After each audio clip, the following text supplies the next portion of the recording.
And wherever you want to talk sports. Now it's time for Monty in the Morning. Hey, yo, man. How the heck are you? It is the Monty Show.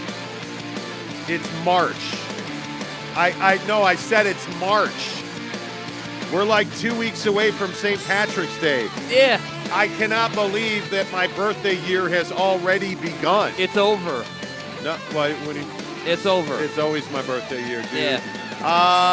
Welcome to the show. We got to obviously get into LeBron James owning an NBA team. Le GM. Do we need more NBA teams? I don't know that we need more NBA teams. And where those NBA teams will be is going to be just as much a discussion as do we need them. We'll talk about that. We got to talk BYU spring football. Hey, man, I'm telling you, this is a critical year for Jaren Hall, and it started yesterday with BYU spring football. I'm not saying I'm not. I'm not saying I'm not Team Jaren.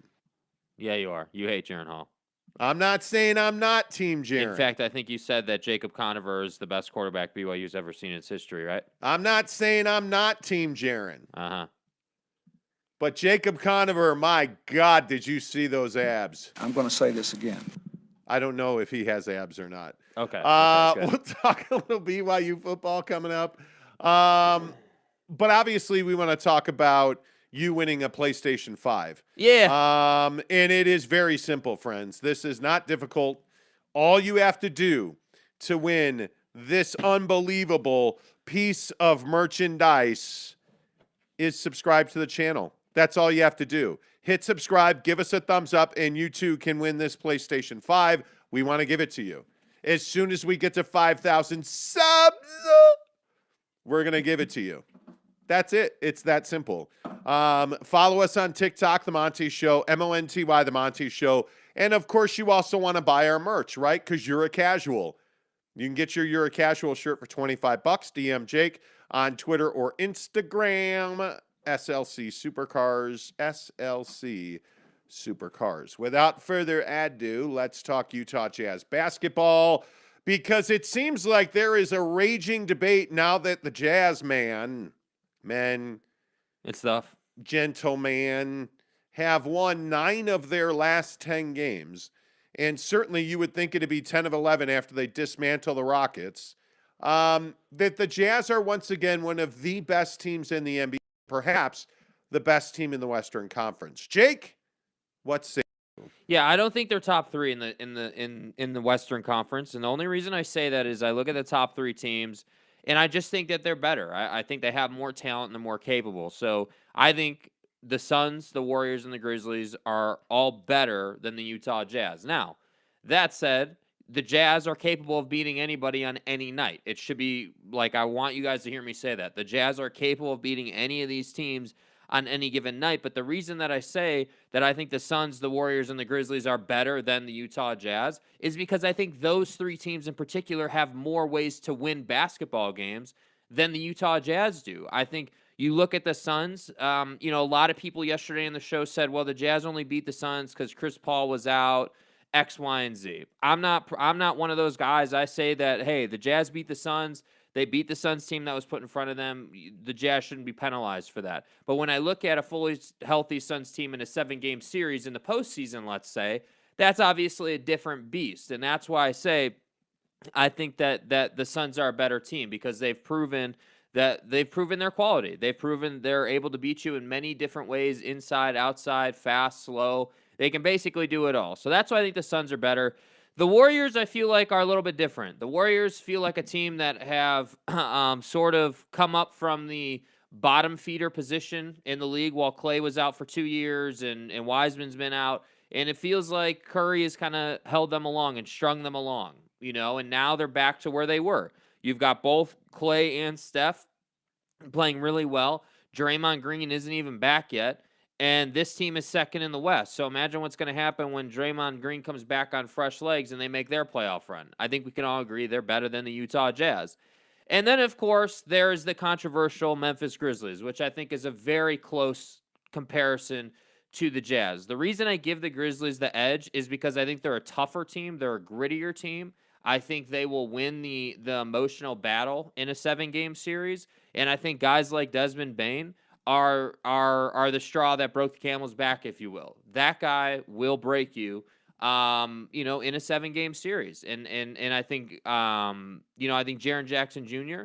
is somebody who is going to be a problem for the Jazz, specifically in the matchup against Rudy. So that's why I think those 3 teams are better than the Jazz. But I just can't get down with anybody saying that the Mavericks are better or the Nuggets are better or anybody below them are better, because I just don't think that those teams have what it takes to beat the Jazz in a 7-gamer. Well, and I think the other part of this conversation that's so interesting is the matchups. I mean, I still maintain that the team that comes out of the West, in my opinion, is either going to be Golden State or Memphis. I think what Ja Morant right now is doing is nothing short of incredible. I mean, and I don't care if it's the San Antonio Spurs or your mom's knitting circle. He is dunking on people all over the place. Yeah. And you look at the way that he has improved his shot, the shot range, that three-pointer from essentially Dallas last night. Like, I think he was in the city of Dallas, and that went in the city of San. The shot was over the Alamo into. Anyway, it was really long and deep, and that's what I've heard before too, many times. But my point is, Ja Morant has improved his three-point shooting.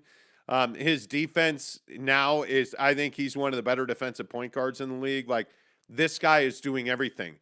The Jazz have no answer for that. Okay, well, nobody has an answer for that. But then the issue is, how do you guard Jaren Jackson Jr.? How do you guard Bane? How do you guard this guy and that guy in slow-mo? And I think that team is exponentially better than most people give them credit for. I think they are a better team than the Utah Jazz, Memphis. The other team that obviously you talked about that I agree with is the Golden State Warriors. Like, I look at the way that Klay Thompson is recovering. They're not relying on him to win games. The guy they miss is Draymond Green. But again, Draymond's not a guy that relies on a soft death touch to score the basket, right? He's a guy that distributes the ball, rebounds, runs the floor, kicks to Steph. Like, that guy can get healthy and play. And if they get Steph, Klay, and Dre back, I think that's the best team in the Western Conference. I think they are better than the Utah Jazz when they are at full strength. I think the Suns are a very interesting conundrum for the Jazz. I think you're looking at a team that's very different without Chris Paul. I don't know I don't care about the regular season. So that game the other night, it was great. It's a statement. It's nice to have the energy and the win on the road, but I don't know that it means anything come, postseason. I don't. Does it give you confidence going head to head with them? I don't know. Maybe it should. I have no idea. But what I know is, no matter the team you talk about, the Utah Jazz are playing far better basketball than they had been. Mm-hmm. And I think it's because everything now is running through Donovan. And I think that's what I've been asking for a long time, Jake. And I think you're starting to see now the Jazz have philosophically changed the way they're balling, and it's going through Donovan, and they've won 9 of 10 doing it. Yeah, and it's funny what happens when you put the ball in your best player's hands, and I think that Donovan, as we've talked about, just has to make good decisions, and I think he's improved in that area. It goes without saying that defensively he has improved quite a bit. I mean, you can literally see all the effort he's putting in if you're watching the games, and I think offensively, I look at players like, the Ja Morants of the world, or these players that get up and down in transition for the easy basket. I think that's what Donovan can bring, that making sure that the team is playing with pace. One thing I noticed when they were playing against the Lakers the other night when they had lost that game is that they were playing really slow. They were playing really kind of just very methodical. I'm not going to say lifeless basketball, but they were just kind of walking it up the floor,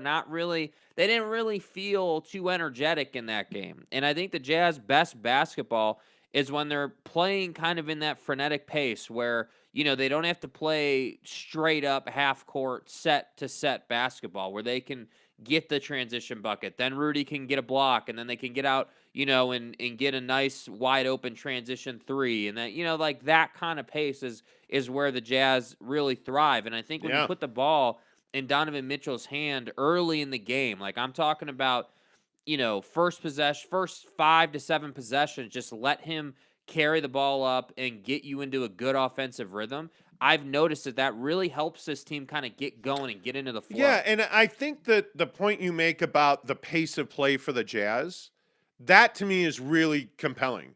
I look at that a lot over the last month. And again, I just think you have to look at pre-Don concussion, post-Don concussion. This is a different team, only they still play plodding basketball a lot of times. And I think a lot of this revolves around Mike Conley. Mm-hmm. And I think Mike's age and I think the miles on those tires are starting to add up. And I know I said it yesterday and I've been saying it a lot, but I think Mike Conley is struggling to finish at the rack.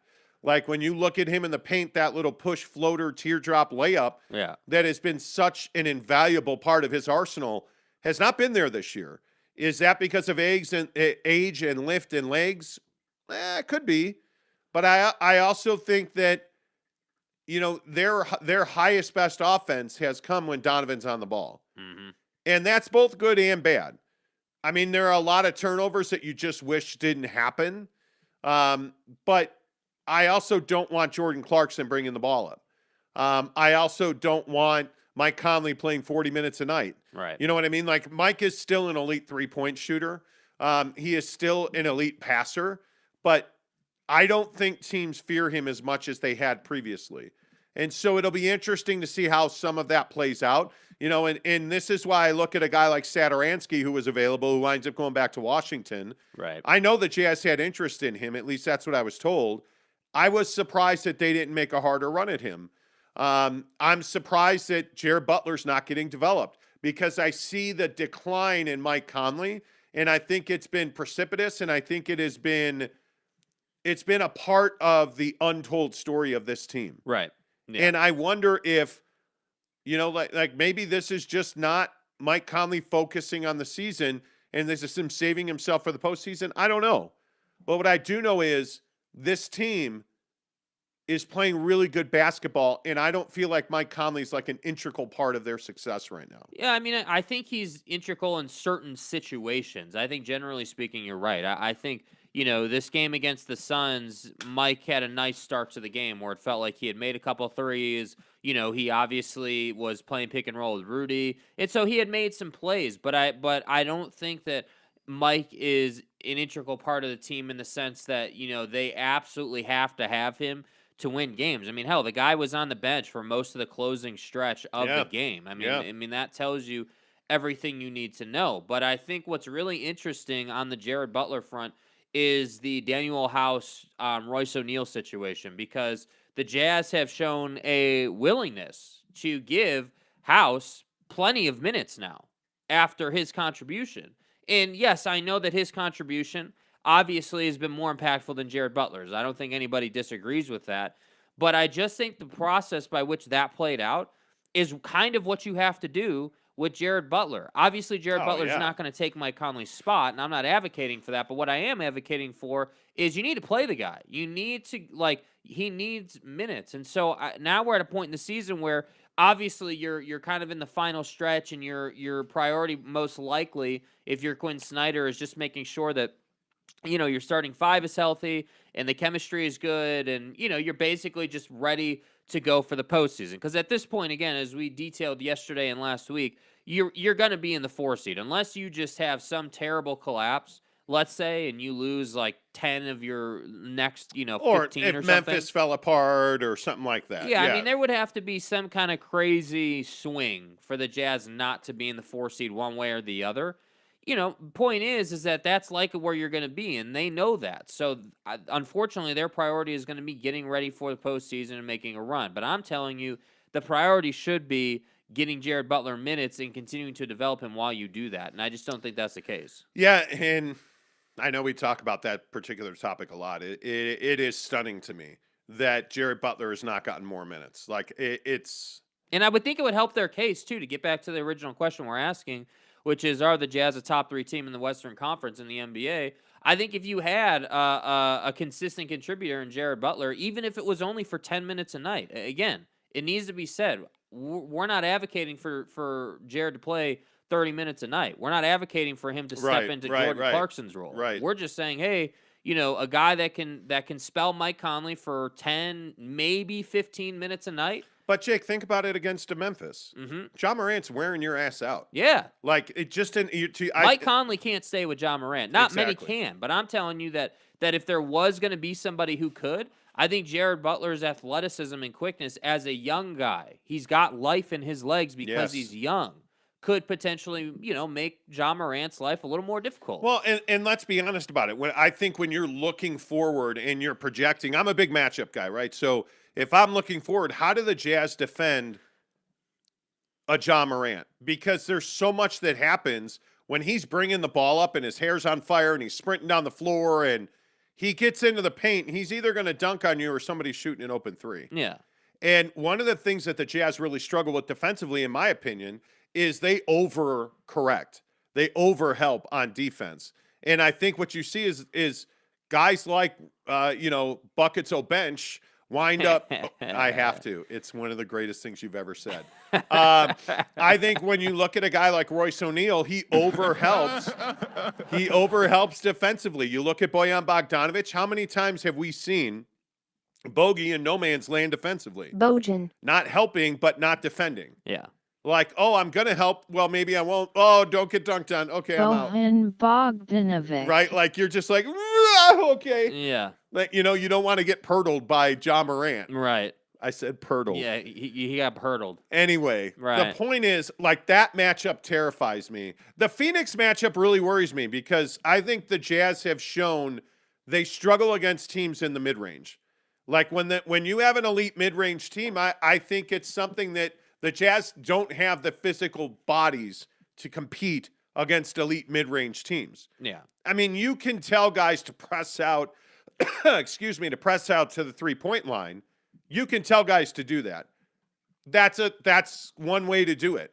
The problem is when you're doing that, Rudy's one-on-one with everybody else who gets by you. Yeah. Well, when Jaren Jackson Jr.'s out there, you're not going to be able to press out to the three-point line and just be five guys on the arc. Yeah. That's not going to work because Ja Morant's going to break you down. That matchup terrifies me is the way I would say it. But when you're talking about how good the Jazz are playing, right now today, hell yeah, they're one of the best teams in the NBA. But we saw last year they were the best team in the NBA. Right. And it doesn't matter. And as far as I'm concerned, as long as this team has home court advantage in the first round of the playoffs, I think you're going to win a series. If you're sleeping on Dallas, and again, I see all of the yesterday people were tweeting me memes of, how, Rudy Gobert is Luka Doncic's daddy. And, it's like, okay, that's cool, bro. That's one isolated situation in February. Yeah. And I just think that you don't have a guy in Luka, as much as I want to punch him in the face and pound his mom. You're casual. Probably came out wrong, but his mom is still hot. Anyway, the point is, I look at Luka Doncic, he makes the guys around him better. Right. He does. And whether it's Bullock, whether it's, Tim Hardaway Jr., like you look at some of the guys who have been there that he's given more space to that have made them better players. Brunson. Yeah, no doubt about it. Like that's what scares you about Dallas. But if you have home court advantage, you feel like you should win that series. Yeah, the Jazz should win a series against Dallas. Yeah, I mean, but I think I don't think it's a cakewalk, but they should win it. But only if you have home court advantage. Well, if you got to play 4 of the 7 in Dallas, I'm not so thrilled about that. Yeah, well, home court advantage last year didn't mean anything to this team. I mean, honestly, it didn't decide anything. So I don't know. I'm not trying to be negative. I'm just saying the past. Right, Jake. We all know you hate the Jazz. Yeah, we know. It real. Yeah, we all know that you're just a casual and you're a hater. Yeah, I mean that's who I am. Somebody in the YouTube comments yesterday was like, "You guys aren't casuals. You're just haters." You're casual. Okay. So is that a backhanded compliment? Well, you guys aren't casuals. I mean, you watch the game, but you are haters. So sorry if you're offended by that. I'm never coming back. Okay. And then he's back next show commenting. Enjoy your life. Snuka! I just like saying your name like that. Hi, Snuka. Good to see you, my friend. Edgar Garcia, what's up? Good to see you, players. Steve Hambone, good morning, guys. Let's go, Jazz. Hambone. Jeremy Bolton says, morning. Jaren Hall. Jeremy, put your clothes on. That's going to get you on the registry at some point. JP Shanahan, what's up? He says 4th. Okay. If you're not first, you're 4th. Bolton also says, I think it should be required to be a Jaren Hall fan to win the PS5. Could be. Blind Swordsman DS says, no to the Jazz are not elite yet, but let's see the following weeks, and good morning. If you ain't first, you're last. You know. Good morning, Shanahan. Calvin Johnson said, is Zion Williamson, John Morant, the new Greg Oden, Kevin Durant? Wow. That could be. You are a savage, sir. B, I don't disagree with that at all. I think, and again, this was odd. Okay, so I said that on this channel that Zion Williamson is a bust. I've said it for going on 2 years. I put it on TikTok, and you'd have thought that, I kicked somebody's mom or something. 3/4 of this is inaccurate. People are like, you're an idiot. You don't watch the league. Do you watch basketball? Have you ever seen him play? No. Zion who? He plays lacrosse, right? Because it's garbage. Are you sure he's not a jockey for horse racing? So get your facts straight. Idiot. Idiot. Blind Sportsman says, although you tell Jake Scott, he be like the Jazz are better than the Grizzlies, which I see either side on that one. I would like somebody to explain to me how the Jazz are better than the Memphis Grizzlies. Yeah.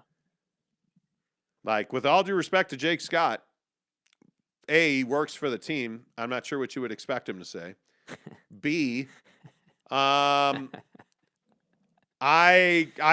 not a matchup that favors the Jazz on that in that whole thing. Nah. I mean, any team that's got a big who can pull Rudy away from the basket has a significant advantage over the Jazz. Yeah. And then when you have a big that can pull Rudy Gobert away from the basket, and you have one of the best finishers at the rim who is body snatching. Yeah. Okay. And John Morant. I mean, what's it going to be? You're going to let Jaren Jackson Jr. beat you? You're so fucked. He already made a game winner on you. It's true. He was wide open. Yeah. Because what was Rudy doing? It's that whole better go to the rim, protect the 3 point. You're not doing both. No, you can't. You're not. And the way they reverse the basketball, it doesn't matter. I'm telling you, a 7-game series, Memphis is winning that series. And I think it'd only be 5-6 games. Yeah. So, and I like Jake. I try to listen to Ben and Jake. Jake's been off a lot lately. So it is what it is.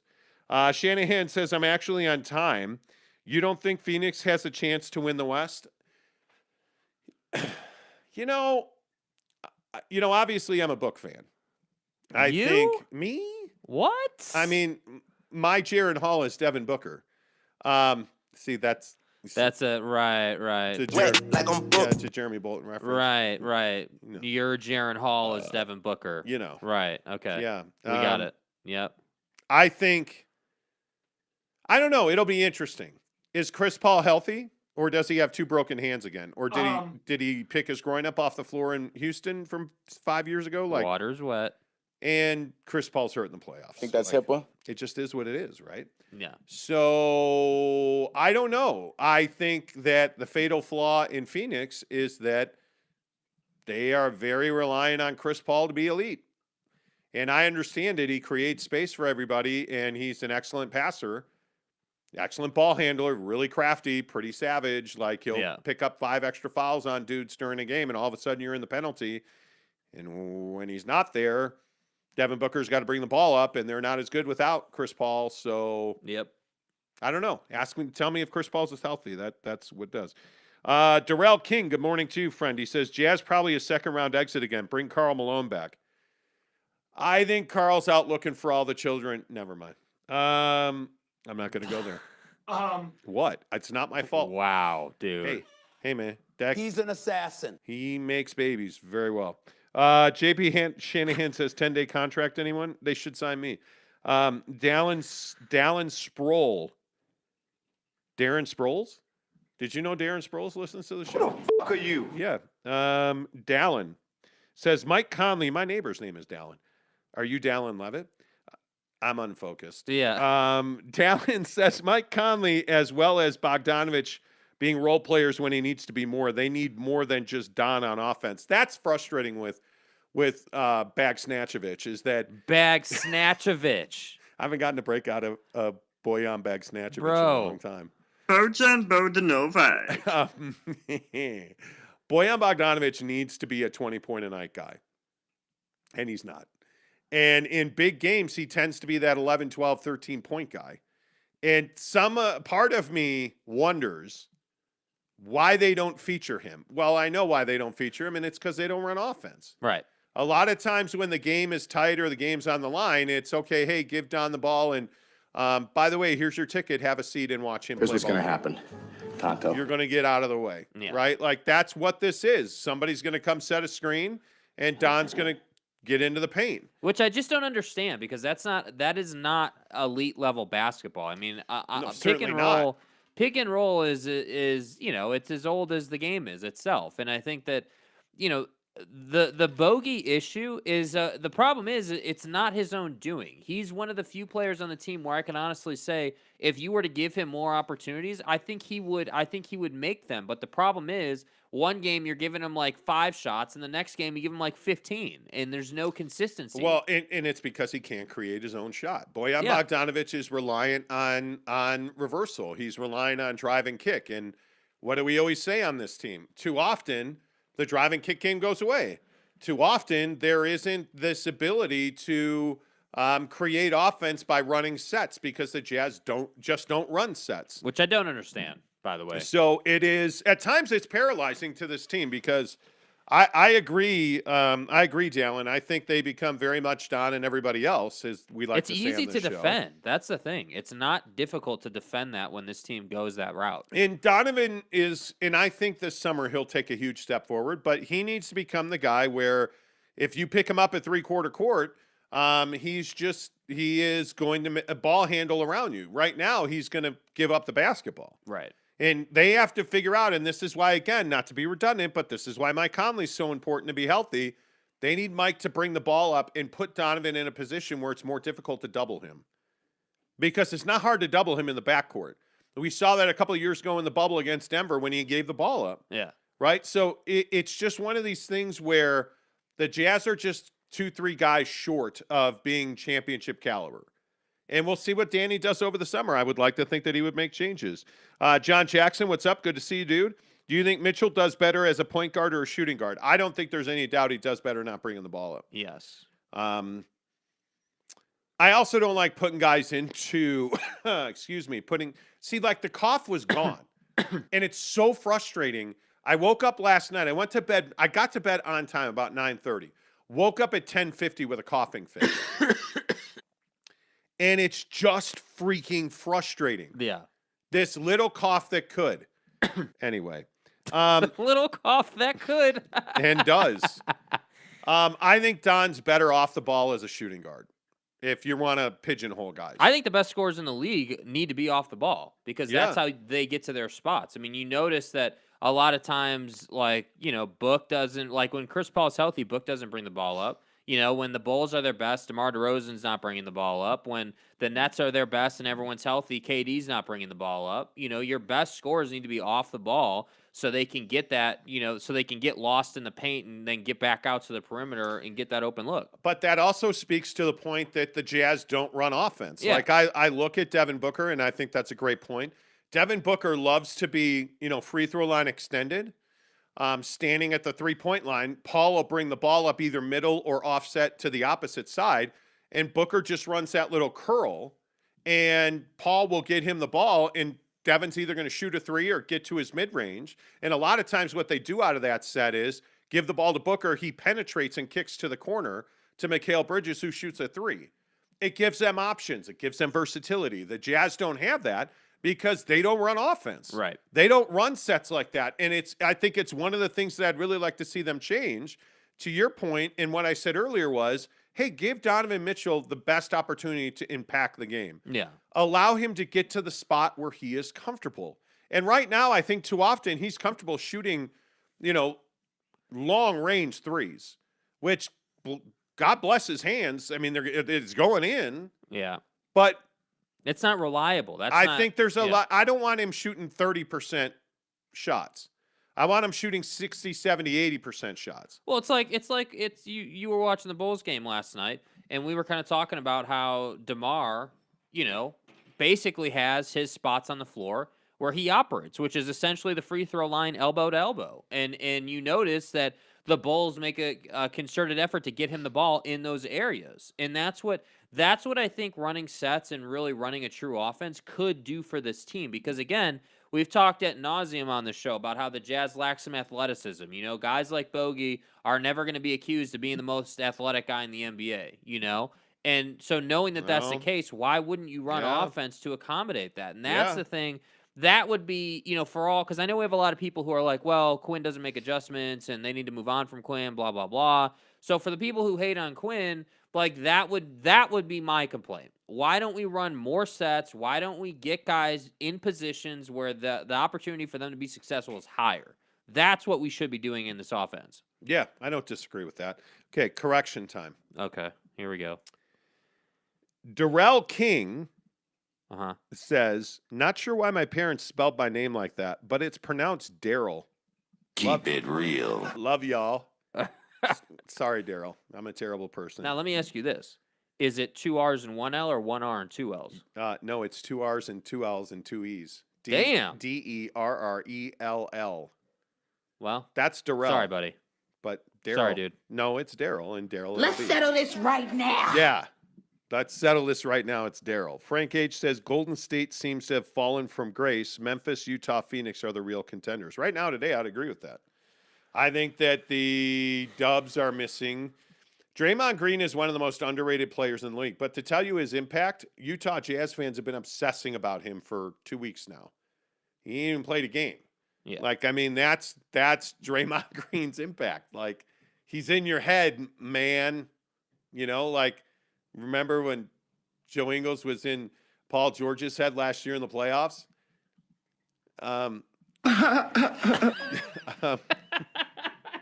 So many people. That was one of the greatest narratives I've ever heard last year. If you're new to this show, people are like, oh, the Jazz are going to sweep the Clippers. Joe Ingles is in Paul George's head. And then Paul George goes berserk on this team. It was amazing. Christ destroys communism. Thank you for shortening your name. I do appreciate that. Actually, the Jazz do have that. David Locke pointed that out last night. He broke it down perfectly. They spread the wealth. They've got a lot of weapons. Okay, so when they're playing well, and again, with all due respect to David Locke, he works for the team. What do you expect him to say?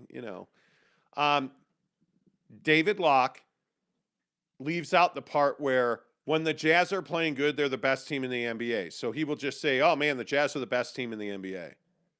When the Jazz are going good and they're playing well, they're distributing the basketball. And more guys are getting involved. When they're in crunch time and they've got to have a basket instead of relying on sets that they've run 10,000 times, they're going to rely on Donovan Mitchell to make some crazy look. Like that off-balance bank 3 shot in Phoenix the other day. It's not going into the playoffs. How many times do you think that ball's going in? That's, a 20% look maybe? I mean, and it's a great shot. It went in awesome. Yeah, give him credit, But what would you rather have? Donovan shooting off the wrong foot, banking a 3 in, or driving into the paint and kicking to Bogey who hits an open 3 look? I'll take the driving kick. Yeah. Every time. And the problem is when it's crunch time, when it's the Clippers and it's the playoffs last year, there was no offensive sets being run. Yeah. And when you can't defend in crunch time and you can't run sets in crunch time, let's remember that David Locke said, oh, yeah, they actually do share the ball and they are amazing. Right. Well, when you've won 8 of 9 and 9 of 10 and 10 of 11, everybody's happy, right? It's easy to have perspective when things are going well. Yeah. What happens when things don't go well? Well, if you're the Utah Jazz, generally what happens is you leave your process to the side of the road. And it's going to go into crisis lockdown mode here at the house. And everybody starts playing hero ball. Yep. And I know that Quinn Snyder and Donovan Mitchell get all upset and they get their buttholes puckered. Their buttholes puckered. When you say, wow, is that hero ball? And they're like, oh, that's offensive. It's disrespectful. Okay, well, call it what you want. I call it Don and everybody else. Sorry if you're offended by that. But they get all emotional in crunch time, forget their process, and they're trying to chase a result that they don't have the work put in to gain. I'm going to say this again. The best teams in the NBA run set offense that gets them easy looks, whether it's the Devin Booker curl, whether it is Steph Curry giving the ball to Draymond Green, who then Steph Curry runs a baseline stagger screen. Yep. Comes up to the top, shoots a three, the crowd goes crazy. Is this the dagger? And all of a sudden he hits 3 out of his next 4 threes, and you're like, well, shit, now we're down 9. What happened? Well, you didn't run offense, and they did. Like, that's the problem for the Jazz. Yeah. That's a problem for the Jazz. With all due respect to David Locke, who, as it was pointed out to me on YouTube the other day, you're a casual. David Locke knows way more than you. Okay, cool. Right. Cool, man. That's cool. I'm not saying David Locke doesn't know what he's talking about. But he's paid by the team to say good things about the team, and I'm telling you right now, when crunch time comes, this team does not run offense. Yeah. This team relies on ISO basketball. And if you look at the teams that are championship teams, right? What happened to the Brooklyn Nets last year? Yep. Everybody got hurt. So what were they forced to do? Yep. Run ISO basketball, and Kevin Durant left his toe on the line. And at some point, somebody's going to drop some kryptonite on Superman. Yeah. So with the Jazz last year, that kryptonite happened to be stuck to Donovan's ankle. Yeah. You know, like it's anyway. That's what happens. I digress. Jeremy Bolton says Draymond is the most overrated player because he's riding the bench along with his BFF Caruso. Well, he's generally not overrated, and he is pretty rarely hurt. And by the way, he's won championships. Multiple championships. And he is one of the best defensive players in the league. And by the way, let me go ahead and get ahead of he has Steph and Clay. Yeah, by the way, he came in with those guys. They've developed together. They've all been working together out of the draft. So, well, and it's not that he has Steph and Clay. He has a guy named Bob Myers, the general manager. He has got the Lake Up connection. Like, they have great owners. Golden State has a great ownership group. But my point is, a great general manager. I don't want people to be accusing Draymond of getting a free ride to championships. He is one of the main reasons why they won those championships. Yep. Does he win championships if he's the only player on his team in some other city? Probably not. No. But guess what? He's not. And he's with Steph and Clay, and they've won multiple rings. So I think the Draymond Green thing, you don't have to like the guy. This is the Rudy Gobert conversation. Rudy Gobert is one of the most disliked players around the NBA. The lack of respect for Rudy Gobert, which largely I think he's earned, by the way. Mm-hmm. The lack of respect for Rudy around the NBA. If he wasn't on your team, you wouldn't be a fan of Rudy Gobert. Right. Like, you're a fan of Steph. You're a fan of, like, Devin Booker is the perfect example. Right. Jazz fans hate Devin Booker. And largely, Jazz fans hate Devin Booker because the Jazz didn't draft him. Right. He turned into a star, and you busted out on some other dude. You know, like, that's not Devin Booker's fault, and it's not his fault he routinely drops 30, 40 points on you. You should have drafted Devin Booker. Yeah. Right? But Jazz fans hate him. Why do Jazz fans hate Gordon Hayward? Because he went to the dance with another woman. That's why. And left you in the lurch. Too fucking bad, man. So you hate Gordon Hayward now. Right? Like, why do you hate Ennis Freedom? Well, because he didn't turn out to be the guy you thought he would be. Yep. And when the Jazz trade Rudy Gobert, you're going to hate Rudy Gobert. Because when he's on another team holding your jersey and your shorts, you're going to be like, that's a foul! Like, yeah, it's anyway. You know, it just is what he is, you know. Yeah. Jesus Christ Destroys Communism says Daniel House is a huge pickup. He's not a huge pickup. What Daniel House is a contributor, right? So you haven't had, and this is something else that I was talking to a guy on Twitter about this. Daniel House is not a superstar. He is not there was a Twitter thing the other day about how Daniel House should be the Jazz have their new best defensive player, not Rudy Gobert. It's like, dude, do you understand that this guy's been on the team like 3 months? And do you understand that they picked him up off the trash heap? Yeah. He has bounced around, including Houston, who didn't have a place for him. Yeah. The Jazz picked him up, and now all of a sudden Jazz fans are saying he's their lockdown defender. Somebody on Twitter the other day, and I'm not going to call you out for it because it's embarrassing, Oh, he's the new Kobe stopper. The new Kobe stopper. And I'm just like, dude, this guy, Bro. you understand that Daniel House is a situation-only guy. He's not somebody you can play 35 minutes a night. He is not a superstar. He is not a stud. He is a perfect fit guy. He plays solid defense, and he can shoot the corner three. Yeah. That's what you need him to do. He's a bench player. Don't get all throbbed in the lower extremity over Daniel House. What's an erection? Because he plays good defense and shoots the three. Just understand who he's a role player, man. He's a role player. That said, I thought he did a half-decent job on Book. And he's very good at playing his role. Yeah. He's very good at playing his role. And I think he is a good fit here in Utah. And that's why it was a little surprising they let him twist in the wind up to the trade deadline when that 10-day contract ran out. I was a little surprised by that. Do you think he's better than Royce? Well, your mom's better than Royce. Well, I think it's a legitimate question. People are talking about it. I don't think you can play Daniel House starters minutes because he gets exposed. When you leave him out there like a ton of minutes, he gets exposed. So when we talk about whether or not, and I've left it on me forever, when we talk about whether or not, shut up, Jake. When we talk about whether or not Daniel House is a guy that's a star. Right. He's not a star, dude. He's not. No. Okay, now, can he play starters minutes? Well, I don't know if he can play starters. I would tell you he cannot. Minutes? He cannot play starters minutes.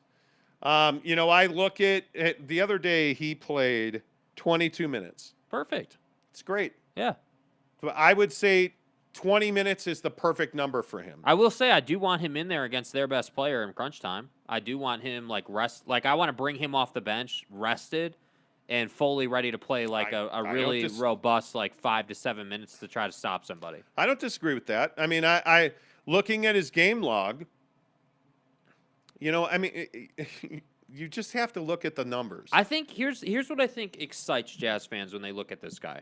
They see that him and Book were going back and forth, and he for your, again, not to tear people down, but for your casual NBA fan who just watches a game here, watches a game there, watches the ABC game. That's us. Yeah, that's us, You're right? casual. Right, Yeah, you're casual, we're casual. So, for those people who don't quite understand what's really going on, they're just kind of watching the game for what, on a surface level, they're going to say that Daniel House is a great player and he needs more minutes and everything's kosher. But for folks like us and for those of you listening to the show right now who are watching, 4 or 5 Jazz games a week, let's say, or you're watching most of their games or whatever, yeah, you begin to understand that this is the same conversation that we're having about Royce O'Neal. This is the same conversation we're having about Jordan Clarkson. This is the same conversation we're having about this organization, right? Let's be clear on this conversation. This team is full of guys like Bogey, like House, like Royce O'Neal, like Mike Conley, and like Jordan Clarkson, who can't play 40 minutes a night, but who are asked to do things, that they're really not capable of doing. So let's not add House to the list of guys who we're going to ask to play 35, 40 minutes and then be surprised when he gets exposed. Because that's he's not a star. He has a purpose. He is the best comparison I can say is you'd never use a hammer to screw in a screw to the wall, right? He is a hammer. Put him on their best player when you need to stop. When you're up 3 with 4 minutes left to go, bring him in the game.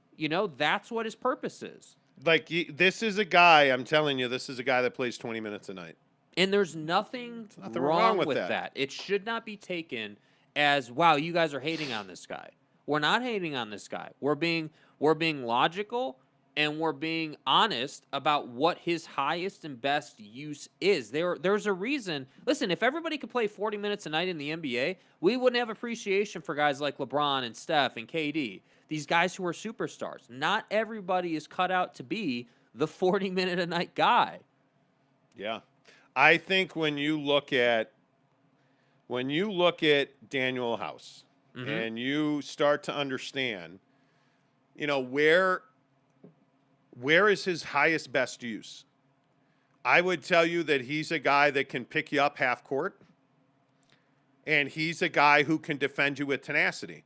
He needs to evolve and be a smarter defender. You don't need to be man up on Devin Booker like trying to be in his jock.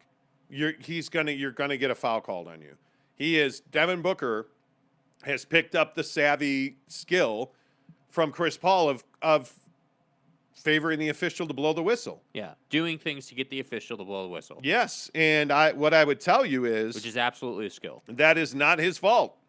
That is not, and I also think one of the interesting things to me is that I think Daniel House does a really nice job of making 1 or 2 threes a game. Mm-hmm.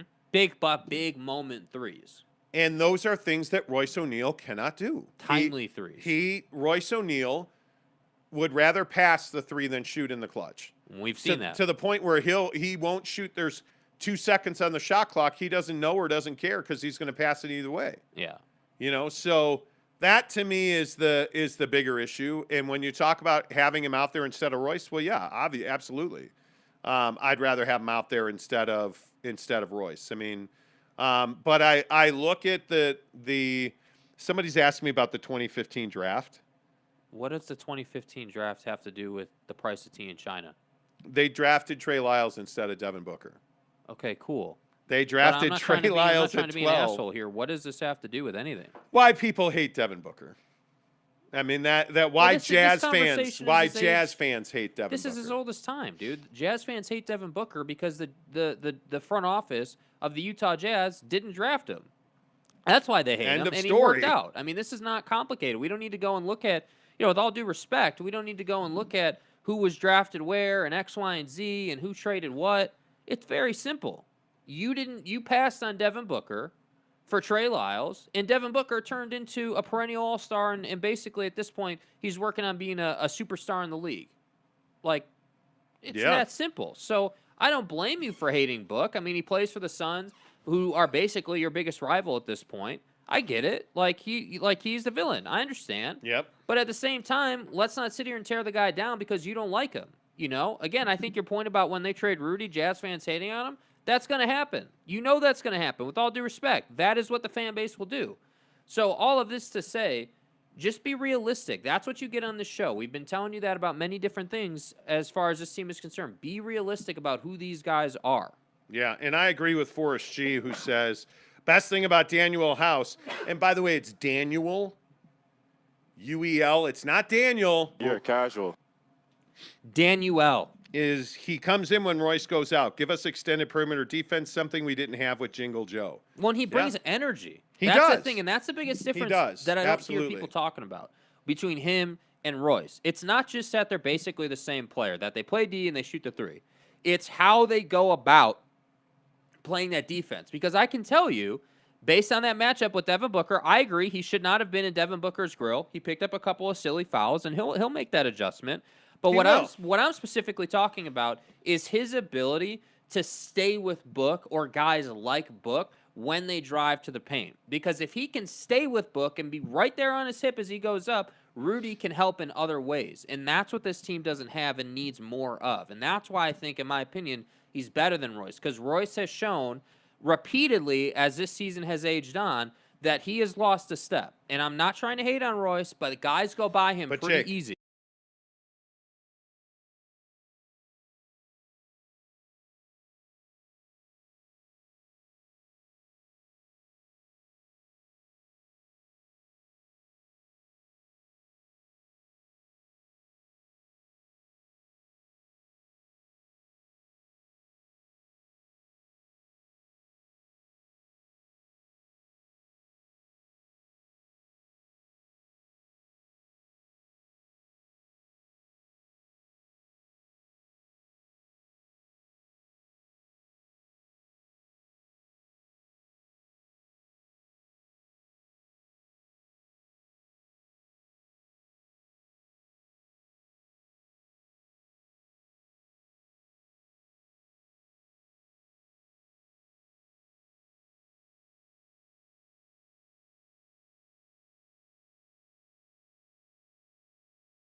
know how you describe the pressure that's on a guy like LeBron to perform at that level.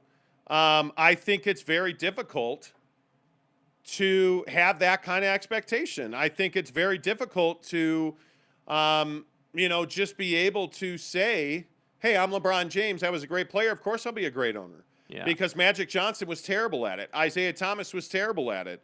I think Michael Jordan's been terrible at it. So, I just feel like there's not a whole lot of value in that. Mm-hmm. And I think you are asking for more trouble than it's worth. If you're going to be just part of an ownership group, I totally get that. Guys like Michael Jordan, the biggest issue is that you don't have no guys. Yeah.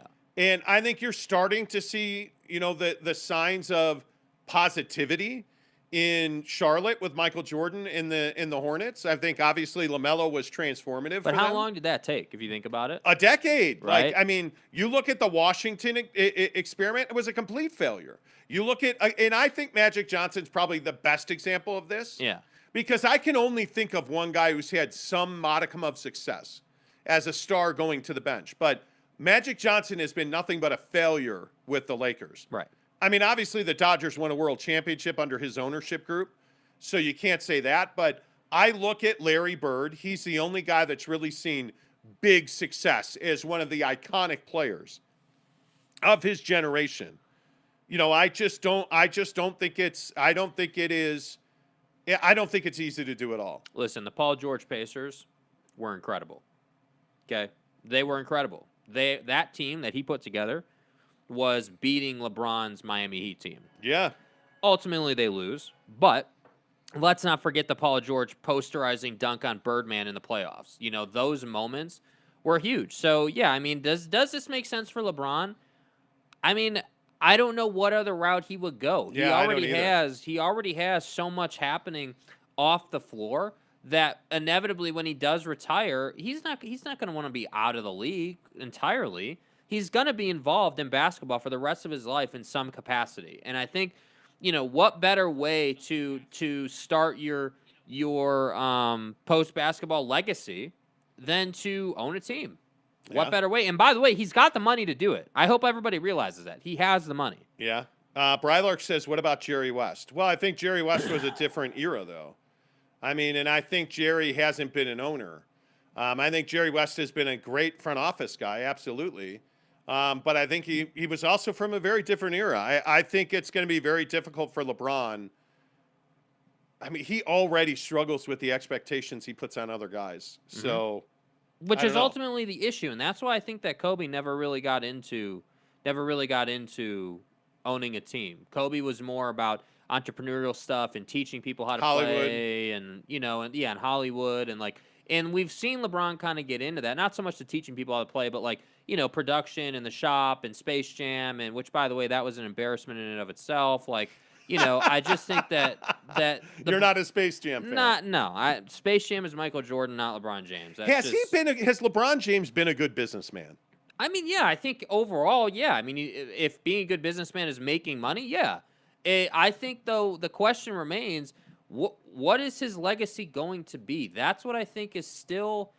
I'm having trouble saying this because of all the achievements he's knocking down and, all the stats that he has on his side and everything. Yeah. And I don't want to go down the rabbit hole of is he the greatest of all time, but my question, and I think the large question at play is, what is LeBron's legacy? Will this failure as a Laker, right now this season, will this failure of a season, because that's what it is, honestly. You can't tell me that this team, after signing DJ Augustine, is going to go and run up the NBA Finals. I just don't see that playing out. I don't think so. You know either. what I mean? So, this season, they'll survive and get in the play-in tournament, so we'll say that they made the playoffs, but they're really not even making the true playoffs the way it used to be.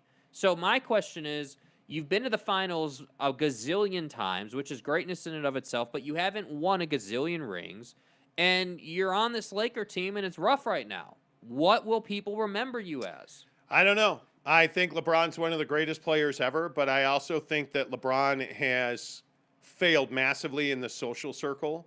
I think that business-wise, yeah, he's a very marketable player. There's no doubt about that. He's, whether it's Sprite Whether Tonal. it's tonal now.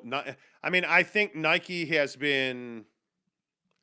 I mean, does his shoe do well with Nike? It really doesn't. It's not. I think Nike was hoping that his shoe line would be what Jordans were for your generation.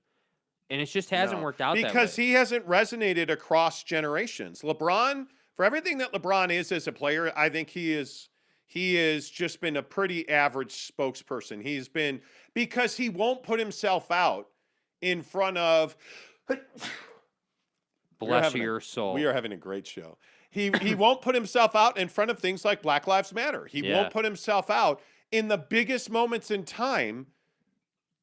I mean, not to keep going back to Russia, Ukraine, but the Klitschko brothers have a hit out on them from Vladimir Putin, for crying out loud. Yeah. Now, I'm not saying that LeBron needs to pick up a gun and go fight a war, but at some point, you have to take a stand. And I think when you look at LeBron James, he's a hell of a player. But I don't know that he has a legacy out off the basketball court. I really don't. Yeah. But I think that's what he's going to define. That's why owning the team thing is so important to him. And I also think, by the way, this is part of why Donovan Mitchell is so adamant that you have to win. Yes. Because I don't believe that you can build a legacy off the court when you don't win. Damian Lillard. I think it's awfully difficult to do that. And so I think that's why it's so important to him. Real quick, let's talk BYU football. They opened spring practice yesterday. I think this is an absolutely critical season for Jaren Hall. I think it is as critical as any player in any sport.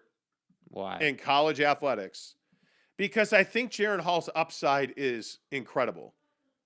His inability to stay healthy has crippled his performance. Right. And I think that he is supposedly, if you believe what everybody's saying, Jaren Hall has supposedly put everything he has into his body this year.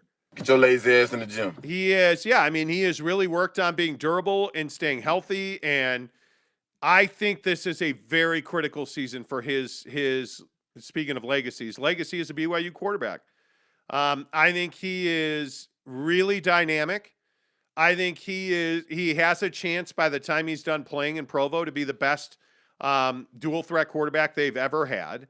And I think that would be quite an accomplishment. Mm-hmm. Obviously, you're looking at guys like Taysom Hill.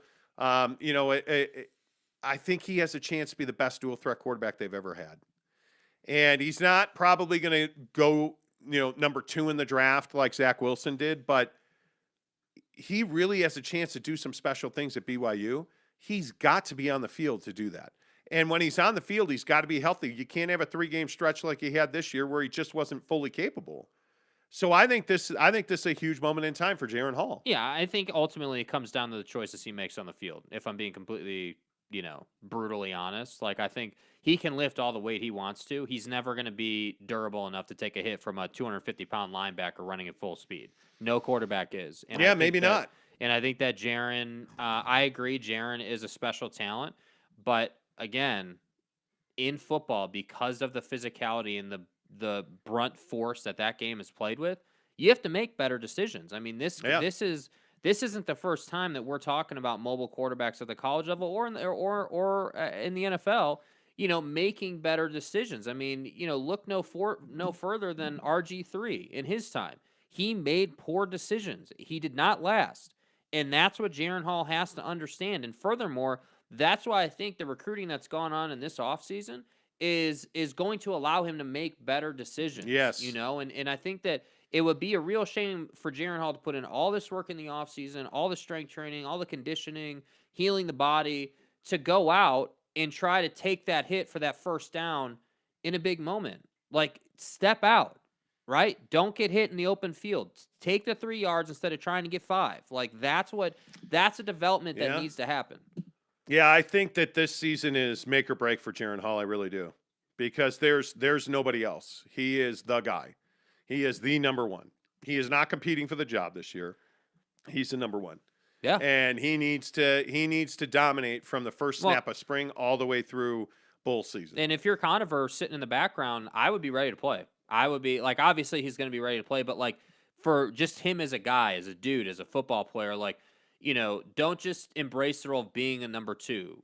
Embrace the role of knowing you will at some point be the number 1 on this team. Oh, I think as a number 2, you have to believe you're the best quarterback. Yeah, There's no doubt about it. I think that I guess maybe this is me being cynical. I don't believe for a second that Jaren Hall is going to survive the whole season. I just don't. Ooh, okay. Jeremy Bolton says Jaren's going to ball out. No doubt. I ain't worried. Brandon Whiteside says Draymond would be nobody without Clay and Curry. See, and that's what I mean. That's just such an average take, dude. Gabe Ledley says Drake has more iconic Nikes than LeBron. Agreed. I would agree with that. That's a very good take. I mean, if you look at the shoe game, I mean, I think it's right now, I think Kobe's are the GOAT. Like right now, because of his passing and the inability to get your hands on Kobe's shoe, Kobe's are the GOAT. But there's no doubt the iconic shoe in all of sports is the Jordan. Mm-hmm. Any iteration of the Jordan. I think that LeBron's shoe is not even at the forefront of most people's minds. No. I mean, it is, and it's because of him. It's because, anyway. Bradlark says, was Steve Young considered a dual threat at BYU? I don't know. Were there dual threats back in the 30s when Steve Young was playing? I don't think that's what you called Steve Young at that time. I said in the 30s. Yeah, the 30s, right. I'm for real. Right, back in the day. Yeah, in like the 60s when Steve Young played. Right. Do you know who Steve Young is? Yes, I know who Steve Young is. Lefty or righty? Lefty. Phil Mickelson? Yeah. Better lefty? No, nope. Not doing it. Jeremy Bolton says, I think Starbury's shoes are better than LeBron's. Could be. You know what I think? Do you guys remember the Spreewell spinner shoes? Wow. You don't. No, I remember don't. that. Hi, guys. Love the show. Jair Murray Jr. says, good to see you, my friend. Chris Karn says, it looks like Jake was making a really good point. When the audio went out, everybody was saying that you were making a really good point. So what the hell happened? The show turned off and turned back on? Or what's going on today? I don't know. I have no idea. I don't know. Too fucking bad, yeah, man. I don't know. Thankfully, it turned on. It is what it is. Okay. Turning on is always a good thing. Hey, baby. Oh. Wow. Wow, bro. Wow. By the way, did you see Keep the it video? real. Did you see the video, the daddy video I sent yesterday? Yes. There's a whole thing going on where dudes will walk up behind other dudes and like either moan in their ear or like I think I would never do it, and I'd beat wholesale ass if somebody walked up behind me and did that. But I think it's funny. I think the videos are so It's daddy funny, video. Dude. Yes, oh, in the car. It's funny. Was so funny. I think it's hysterical.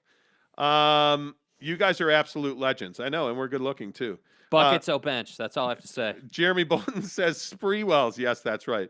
Yeah, for like 5 whole minutes. LOL. Jeff Johnson says, yeah, the Spreewell spinner shoes were those and ones, or I can't remember who put those out, but those were amazing. Those were absolutely amaze balls. Oh man, what shoes did you wear growing up? I think your big thing, you begged me to buy you Nike Shox for the longest time. Yeah, I love Nike Shox. You remember those? Shoes. Oh, Yes. those were awesome. Yes. I think probably Jordan's, Nike Shox. Yeah. You know, for sure. the cool kids club shoes. Yeah, I wasn't an Adidas guy and still am not an Adidas guy. Never have been, never will be. Yeah. It just is what it is. I'm All right. good. Should we talk about home gyms? Yes. Okay. So, by the way, this stuff in Ukraine is still mind-blowing. Yeah. But anyway, home gyms. We're watching. We have the news on in the background. It's Not incredible. good, dude. Home gyms. Do Do you even lift? I do lift. I'd rather lift at the gym than at home. But the one thing I bought this weekend, because I'm kind of a baller, right. But as a pimp, I make a lot of money. So the point is, I bought a treadmill this weekend. We're getting somewhere. I bought a Bowflex T10. T10. Like the tank. In that ass. I don't know why. I have no idea. It just happened. I bought the Bowflex T10 treadmill. Are people myriad? It's on sale. It was only $1,500. I mean, That's pretty much self-explanatory. it'll be 2 weeks before it gets delivered.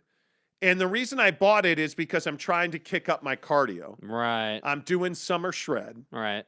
because we're going to Hawaii for 2 weeks in August. We've just got all kinds of stuff where I'm going to need to be shirtless and tan like a bronze statue. Lidocaine and B12. Well, probably. Yeah. And if anybody wants to send me some testosterone on top of that, please do. I've never taken steroids. No, I'm sure you haven't. My point is, I got this treadmill so I could kick up my cardio, because one of the things that I've really tried to do is add 20 to 30 minutes of cardio to my lifting sessions 3 to 4 days a week. And knowing that it's going to snow this weekend, I'm going to be on the mountain all weekend. Mm-hmm. So Monday through Friday workouts are really important at this point. Will you use a treadmill? Would you ever own a treadmill? I probably wouldn't buy one. I probably wouldn't, just because I have the gym membership, so I would just, the question really is, the question that I think is so fascinating with our current situation is incline walking or jogging, because I think you can make a case for both. But you're a big advocate of incline walking. I am. I think that I've done a ton of research on this, and it's called steady state cardio, where you are essentially keeping your heart rate in your fat burning zone. So for me, 118 to 120 heart rate for a steady period of time, which for us is 20 to 30 minutes, depending on what time my meal is going to be ready at Chipotle. So 20 minutes, 118, 120 beats, and